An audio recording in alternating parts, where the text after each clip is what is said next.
বঙ্গোপসাগরে তৈরি হওয়া ঘূর্ণাবর্ত নিম্নচাপে পরিণত। নিম্নচাপের প্রভাবে ভারী বৃষ্টির সম্ভাবনা।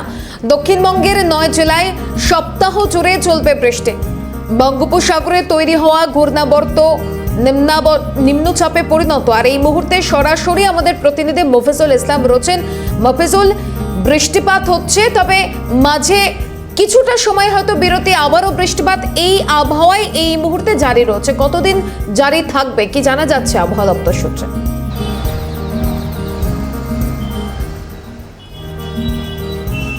আলিপুর আবহাওয়া দপ্তরের যে পূর্বাভাস গতকালকে পাওয়া গিয়েছে তা থেকে এটা স্পষ্ট যে চলতি সপ্তাহে দক্ষিণবঙ্গের 9টি জেলাতে বিক্ষিপ্তভাবে ভারী বৃষ্টি হবে এবং বাকি জেলাগুলোতেও বৃষ্টিপাত হালকা থেকে মাঝারিভাবে চলবে।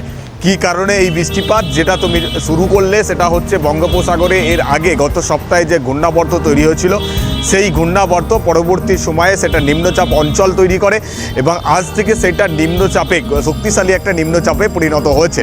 যদিও সেই নিম্নচাপের অবস্থান অন্ধ্র উপকূল এবং উড়িষ্যা এবং অন্ধ্র উপকূলের দিকে অবস্থান করছে।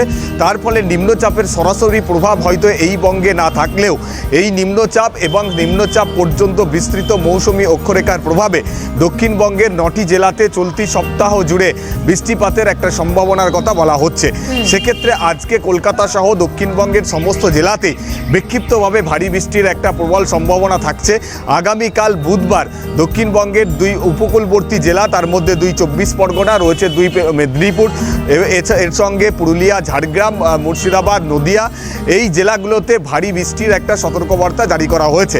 এবং এইভাবেই কিন্তু প্রতিদিন দক্ষিণবঙ্গের একাধিক জেলাতে কোথাও ভারী বৃষ্টি এবং অন্যান্য জেলাতে হালকা থেকে মাঝারি বৃষ্টিপাত হবে। উত্তরবঙ্গের ক্ষেত্রেও কিন্তু বৃষ্টিপাতের কথা বলা হচ্ছে। সেক্ষেত্রে পার্বত্য অঞ্চলের পাশাপাশি সমতলের জেলাগুলোতেও বিক্ষিপ্তভাবে ভারী বৃষ্টির সতর্কবার্তা জারি করা হয়েছে। কলকাতা সহ আজকের যেটা পূর্বাভাস রয়েছে, কলকাতা সহ দক্ষিণবঙ্গের সমস্ত জেলাগুলোতে বৃষ্টিপাতের পাশাপাশি বজ্রপাতের একটা সম্ভাবনার কথাও কিন্তু বলা হচ্ছে।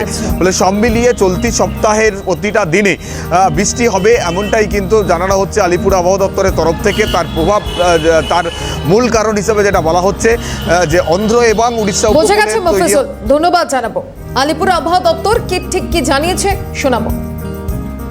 এই সপ্তাহে প্রতিদিনই জেলাগুলোতে আইদার আপনার হোয়াইট স্প্রেড রেনফল অথবা ফেয়ারলি হোয়াইট স্প্রেড রেনফল হওয়ার সম্ভাবনা আছে। হালকা এবং মধ্যমবর্গীয় আইদার হোয়াইট স্প্রেড অথবা ফেয়ারলি হোয়াইট স্প্রেড রেনফল হওয়ার সম্ভাবনা আছে। আর উত্তরবঙ্গে একদম উত্তরে যে 5টা জেলা, ওই জেলাগুলোতে আপনার আইদার ফেয়ারলি হোয়াইট স্প্রেড অথবা হোয়াইট স্প্রেড রেনফল হওয়ার সম্ভাবনা আছে। এবং উত্তরবঙ্গের বাকি জেলাগুলোতে বেশিরভাগ দিনেই ফেয়ারলি হোয়াইট স্প্রেড রেনফল হওয়ার সম্ভাবনা আছে। কেবলমাত্র একদিন মানে আগামীকাল খালি ওই জেলাগুলোতে স্ক্যাটার্ড রেনফল হওয়ার সম্ভাবনা। আগামীকাল মানে 19 তারিখে ফোরনুনে সাউথ উড়িষ্যা এবং নর্থ অন্ধ্রপ্রদেশ কোস্ট ক্রস করতে পারে।